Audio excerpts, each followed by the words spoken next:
स्वागत है मित्रों। कहानी को आगे बढ़ाते हुए आज दिखाया जा रहा है कि एन लैन को अपने घर लेकर आया है और लैन बेहोश है। एन लैन को खून चढ़ा रहा है जिससे लैन ठीक हो सके। लैन तब बेहोशी की हालत में बड़बड़ाने लगता है। एन आकर लैन के पास बैठता है और लैन का गाल सहलाते हुए सोचने लगता है कि क्या लैन को कोई डरावना ख्वाब आ रहा है। लैन तब बेहोशी की हालत में एन का हाथ पकड़ लेता है और अपना ख्वाब के चलते बड़बड़ाते हुए कहने लगता है कि एन कमीने, मैं तुम्हें बिल्कुल पसंद नहीं करता। ये सुनकर एन को गुस्सा आ जाता है और वो कहने लगता है कि लैन, ये क्या बात हुआ, तुम अपने ख्वाब में भी मुझे गाली दे रहे हो।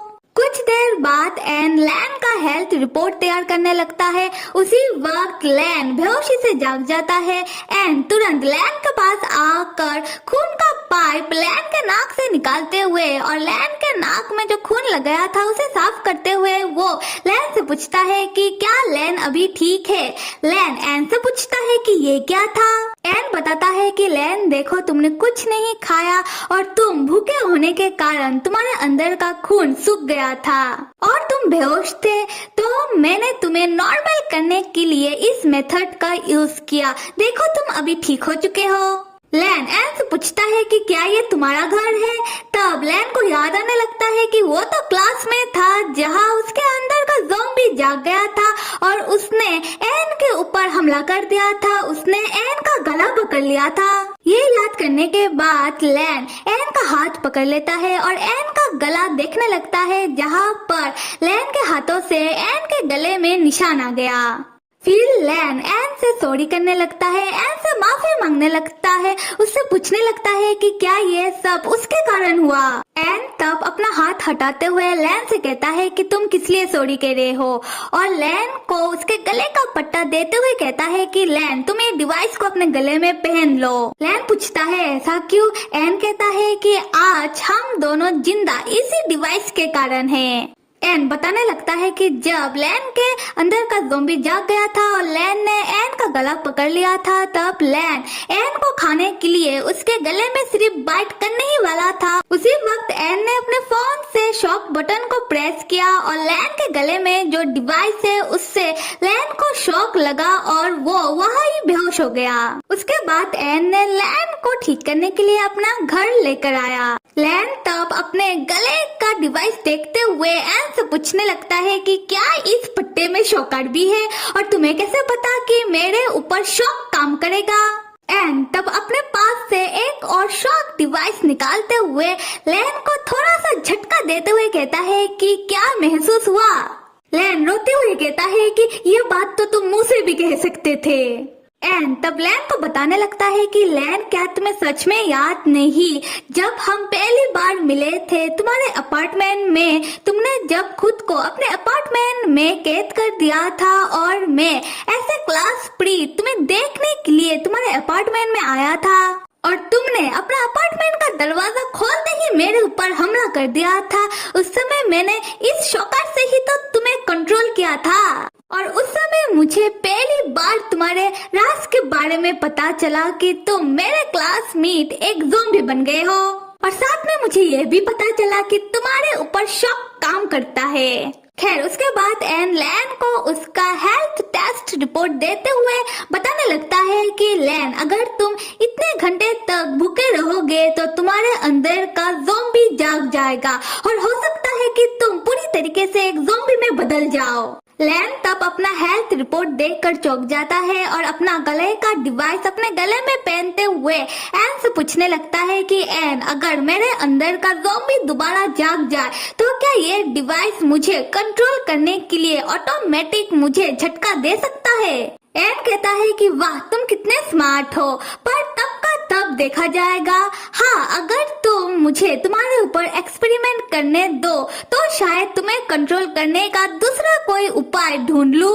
लैन तब इस बात का कोई जवाब नहीं देता और एन के बिस्तर से उठते हुए एन से कहने लगता है कि आज तुमने मेरे लिए जो भी किया उसके लिए शुक्रिया, अभी मैं चलता हूँ। तब लैन पाता है कि उसने तो अपना कपड़ा पहना नहीं। ये देखकर लैन एन के ऊपर भड़क जाता है और एन के ऊपर चिल्लाते हुए कहता है कि एन, मेरा कपड़ा कहाँ है? तुम्हारा हिम्मत कैसे हुआ मेरे कपड़े को छूने की? एन लैन को भड़का हुआ देखकर वो घबरा जाता है और जल्दी से लैन का कपड़ा लैन को दे देता है।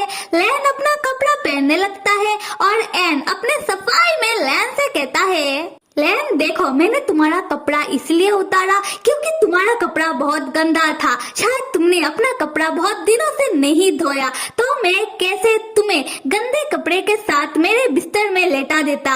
लैन तुम तो शुक्र मनाओ कि मैंने तुम्हारा कपड़ा फेंका नहीं। लैन लाइक व्हाट? उसके बाद एन लैन को उसका खाने वाला पैकेट दिखाते हुए कहने लगता है कि लैन तुम्हारा खाना उधर रखा है, तो तुम अपने लिए खाना लेते हुए जाना। और तो क्या मैं हमारा डील पक्का समझूं? तुम नेक्स्ट वीक मुझे अपने ऊपर एक्सपेरिमेंट करने दे रहे हो? लैन एन को घूरते हुए पूछता है कि ये डील कब हुआ? एन कहता है कि लैन तुम मुझे ऐसे क्यों घूर रहे हो जैसे कि मैं तुम्हें कोई नुकसान पहुंचा दूंगा। देखो लैन, इतनी देर से मैं तुम्हारे साथ अच्छे से बात कर रहा था, मैं तुम्हारे साथ मजाक कर रहा था, पर मैं अभी बिल्कुल मजाक के मूड में नहीं हूँ।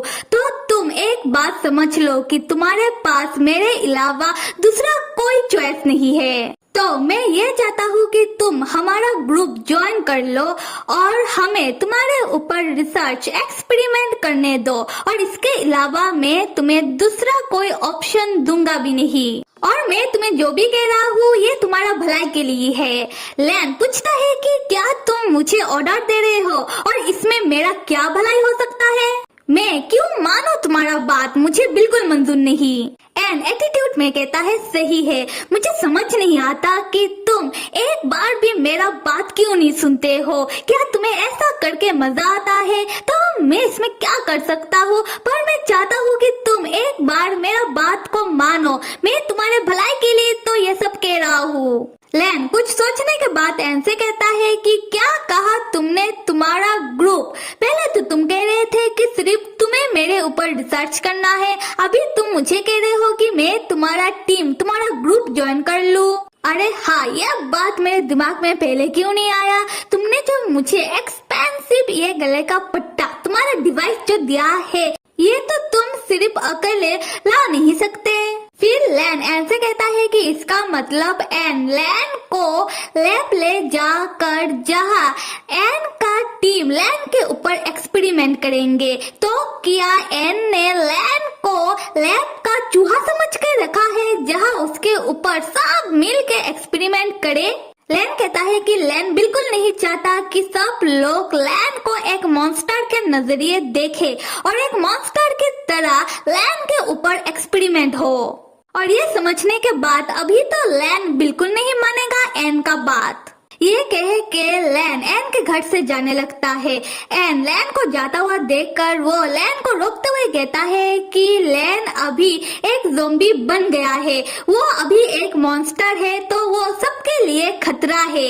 अगर लैन चाहता है कि वो ज़ॉम्बी से दोबारा इंसान बन जाए तो उसे एन का बात मानना होगा और उसे खुद को एन को देना होगा। लैन जैसे सुनता है कि वो दोबारा ज़ॉम्बी से इंसान बन सकता है, वो तुरंत रुक जाता है और एन को पकड़ के पूछने लगता है कि एन, क्या तुम मेरा मदद कर सकते हो? क्या तुम मुझे दोबारा इंसान बना सकते हो? एन लैन को एक्साइटेड देखकर वो लैन से कहता है कि लैन, मैं तुम्हें झूठा दिलासा नहीं दूंगा, पर हाँ, तुम्हारा इंसान बनने में सिर्फ 10% चांस है। अगर तुम ये 10% चांस मेरे साथ लेना चाहते हो तो तुम मेरा एक्सपेरिमेंट टीम ज्वाइन कर लो, तभी मैं तुम्हारा मदद कर पाऊंगा। लैन 10% वाली बात सुनकर वो मायूस हो जाता है और एन के ऊपर गुस्सा करने लगता है। लैन एन से कहता है कि क्या 10% ऐसे करोगे तुम मेरा मदद? खैर छोड़ो, अगर तुम्हें मेरा मदद करना ही है तो एक काम करो कि तुम मुझे अकेला छोड़ दो और मुझे नॉर्मल पर्सन की तरह रहने दो।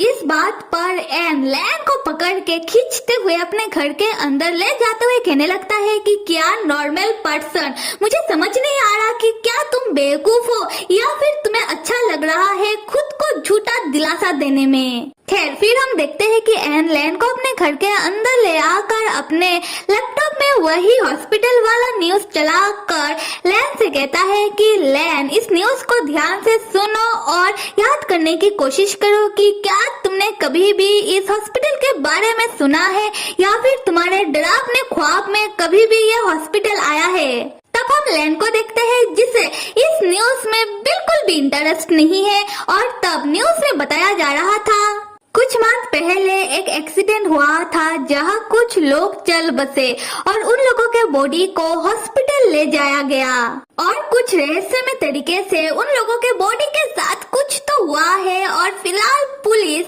इस केस में छानबीन कर रही है। तब हम लैन को देखते हैं जिसे इस खबर के बारे में सुनने के बाद उसे कुछ होने लगता है, उसे कुछ याद नहीं आ रहा था तो उसके सर में दर्द होने लगता है। एन देखता है कि लैन परेशान हो रहा है, फिर एन लैन से कहने लगता है कि लैन, क्या लगता है तुम्हें क्या हुआ होगा?